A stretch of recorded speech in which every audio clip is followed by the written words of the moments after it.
Welcome back sa aking YouTube channel. Para sa mga first time lang po nanonood, please click mo na yan, Jeremy's TV, Manila.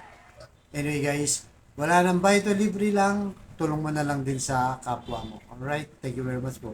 So topic natin for today's video, ICC, malaya nang mag-imbestiga o pumunta dito sa Pilipinas.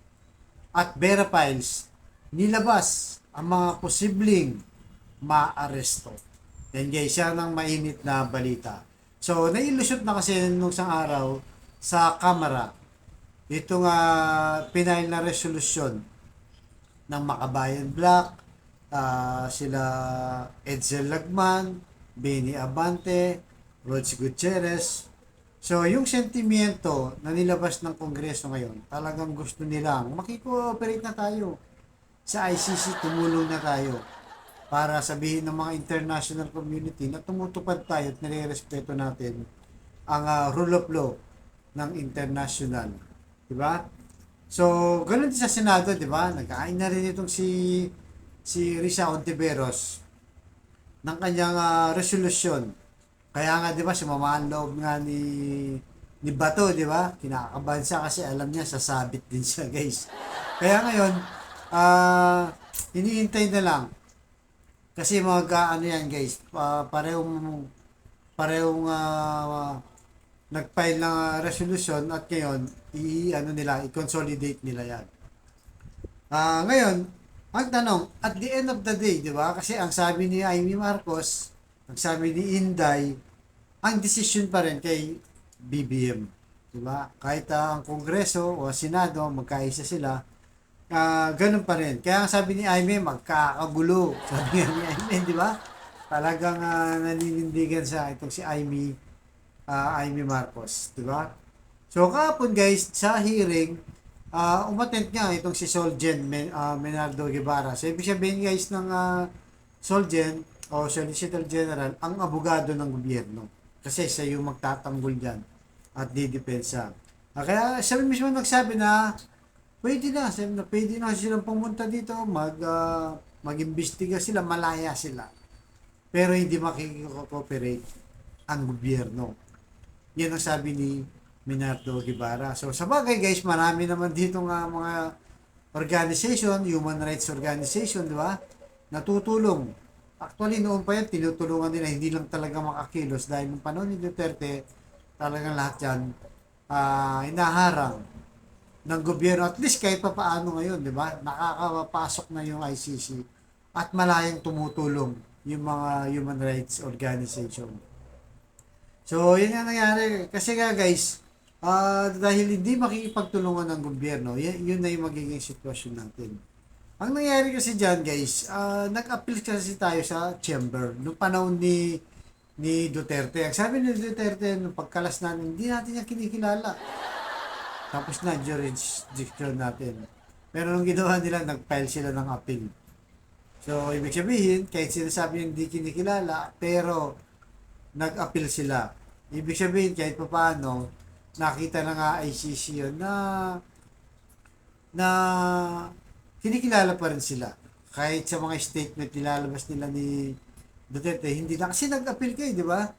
Kung nag-appeal ka, kinikilala mo pa rin. Natalo itong si Digong guys. Natalo ang gobyerno natin noon. Kaya itinuloy, di ba? Itinuloy, hindi binasura yung investigasyon na magpasa hanggang ngayon mainit na pinag-uusapan. Kasi nga noong March 2019, kumalas na ang ating bansa.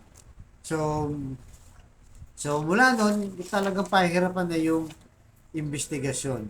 Pero kasi may mga nag-complain guys. Alam nyo, ano ba itong ICC na to, di ba? Marami kasi sa ating mga kababayan, parang pang-abogado lang yan, hindi natin yan na may masyadong maintindihan, masyadong malalim yan. Simple lang po ito, ICC. Diba? Kung ikaw ay isang simpleng mamamayan, security guard, janitor, professional man, engineer, mga architect, mga teacher, napakasimple lang nito. So, ang ICC kasi guys, binuo yan ng iba't ibang bansa. 123 ang total niyan. Kasama ng pumirma dyan ng Pilipinas noong 2012.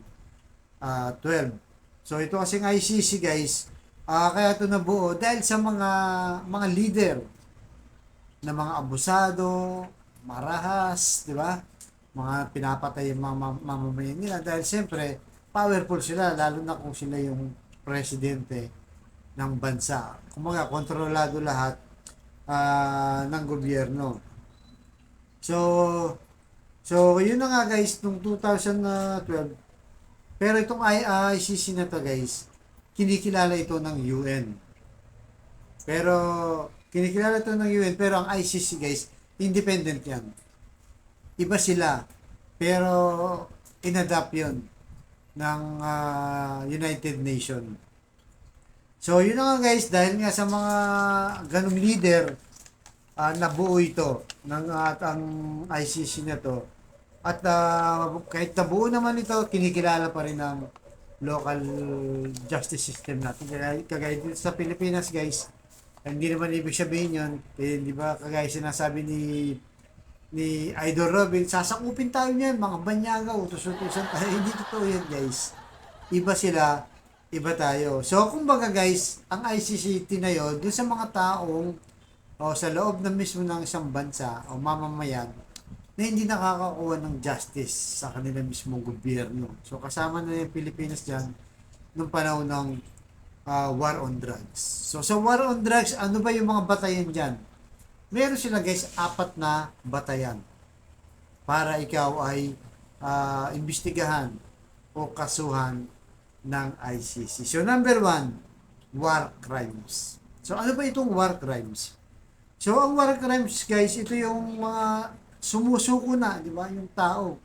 Sumusuko na sila, pinapatay mo pa rin. Yung wala nang kalaban-laban, ayaw na, taas kamay na, di ba? Suko na nga eh. Tapos, pinapatay pa rin. Tapos, naglalagay ng mga landmines, o yung mga patibong, di ba? O kaya yung mga chemical weapons. Yan ang basehan ng war crimes ng ICC.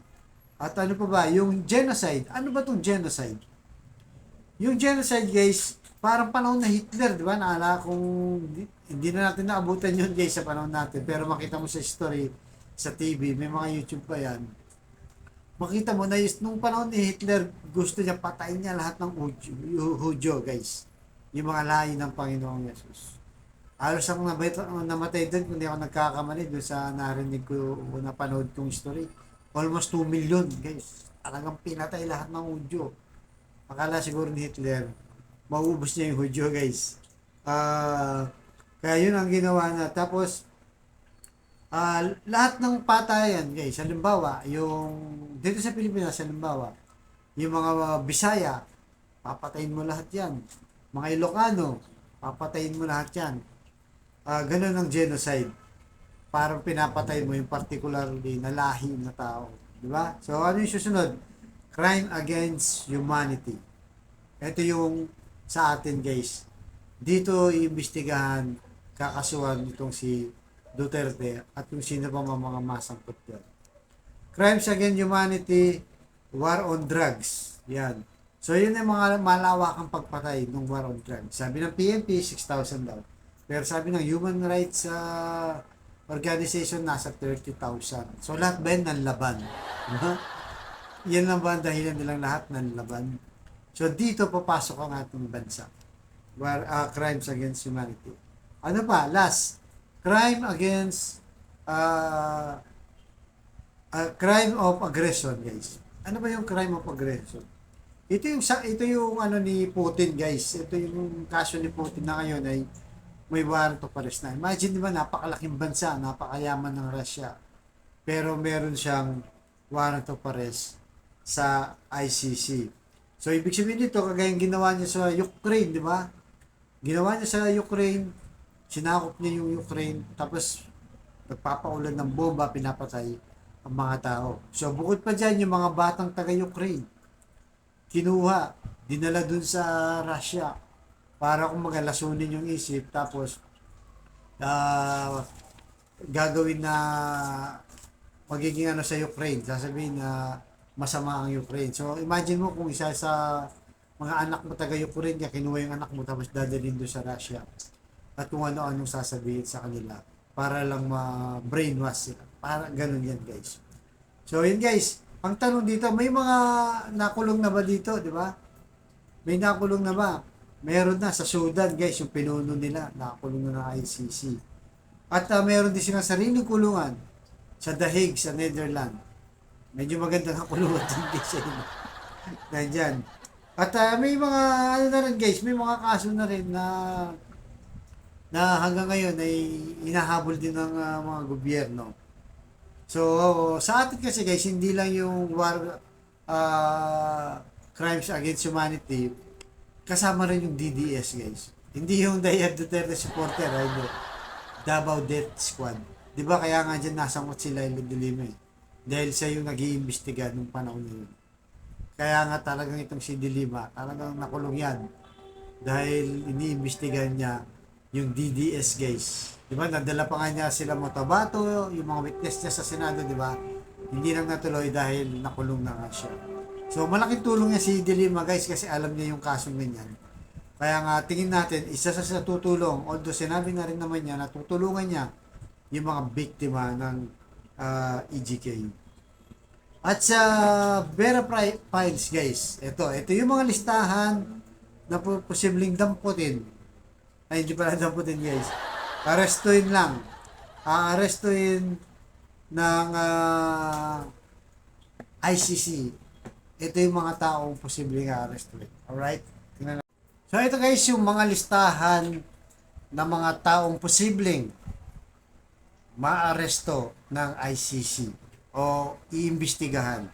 So sabi dito guys, an online news site known as the Feminine Perspective magazine claimed to have seen documents from International Criminal Court containing the alleged person of interest who may have committed horrid crimes against humanity.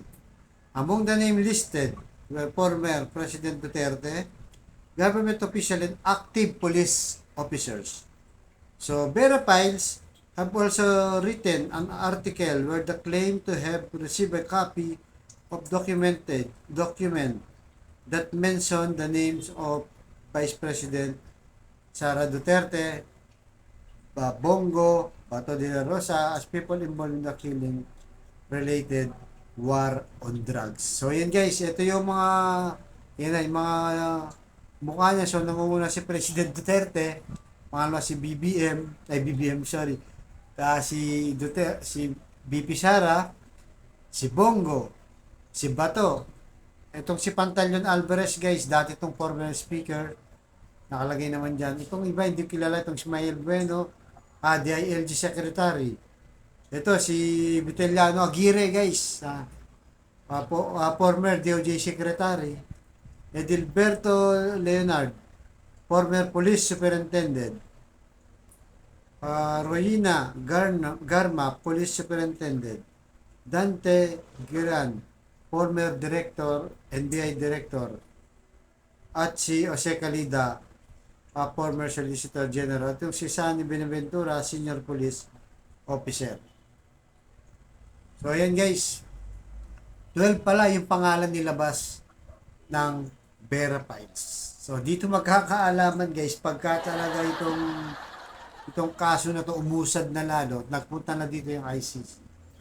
Dito natin malalaman. Yan ang magiging problema na ng Duterte. Kung sakali mag-release ng ICC, siyempre guys, kasiraan pa rin yun, di ba? At itong si BP, balak pa naman tumakbo ng presidente, sabi ng mga DDS, di ba? Kaya nga sila ngayon talagang lumalaban ngayon dahil nga ang sa thinking nila ito na si BP Sara ang presidente sa 2028. So once na lumabas at sinabi rin naman yun ni Harry Roque na posibleng maaresto, paano kaya to, di ba? Paano yan? Siyempre, pag sinabi mo halimbawa dito kasi hindi yan naaresto. Dito sa ating bansa kasi wala namang pulis ang ICC. Hindi na siya makakalabas ng bansa. Lalo na kung kasama dun sa member ng ICC sa 123 bansa. So, paano yun? World leader, di ba? Hindi ka pwede makatin sa mga summit na yan. Ang dami pa naman yan. APEC Summit, di ba? At kung ano-ano pa. Nakita na si President Bongbong Marcos, di ba? Halos sa buwan-buwan, umaalis siya. E paano ngayon yan pagka naging halimbawa lang, di ba? Naaresto si Bibi Sara. Paano kaya magiging sitwasyon? Inaalala si Putin guys. Si Putin nga guys, mayaman na bansa. Powerful si Putin. Malaking bansa. Anong nangyayari sa kanya? Hindi siya nakakapunta sa mga world leaders na meeting. Dahil aarestuin siya yun. Kaya nga nung sa Africa guys, dapat a-attend yan ng Africa kasama yung Brazil, yung mga BRICS country. Pero hindi siya pumunta kasi ang mismong Sudan na South Africa na presidente hindi na pinapunta kasi nga malalagay sila sa alanganin. Kasi dahil membro sila ng ICC, kailangan nilang arestuhin yan. Kasi may mga pulis eh. Kasi guys, ang aresto niyan, kung anong bansa ang sakop, mismong pulis nila ang mag-aaresto. Kaya kung si Putin nagtuloy sa South Africa, naku na, dali, maa-aresto rin siya guys. Hindi siya pwedeng arestuin kaya hindi siya natuloy nun. So, ganun ang mangyayari yung sitwasyon. Mas mahihirapan si Sara na makipag-communicate sa international community. Just in case lang guys, na masama siya ang kanyang pangalan at sila Bongo yan. Hindi na yung makakalis ng bansa. Mismo si Batungan nagsabi, di ba, mag-ingat-ingat ako. Sabi, hindi na nga ako bibiyahe ko saan. Baka mamaya ma-arresto ako. Sabi yun, di ba? So, ayan ang mangyayari guys. Kaya, lahat po tayo dito may pakialam. At the more na pinipigilan, lalo na yung mga kababayan natin ayaw sa ICC, the more na pinagkakait nyo ang katarungan sa mga kababayan nating naging biktima ng war on drugs o EJK ni Duterte. So tayo guys, para sa bayan tayo, katarungan, gaya na lagi natin sinasabi, kung wala naman silang kasalanan, dapat harapin na lang to at malinis ang pangarap nila. Di ba? Hindi yung tinatakasan mo, di ba? Yung accountability mo, gumawa ka ng action, ayaw mong panagutin. Diba? Alright guys, so hanggang dito lamang po. Hanggang yung susunod ng vlog. Thank you.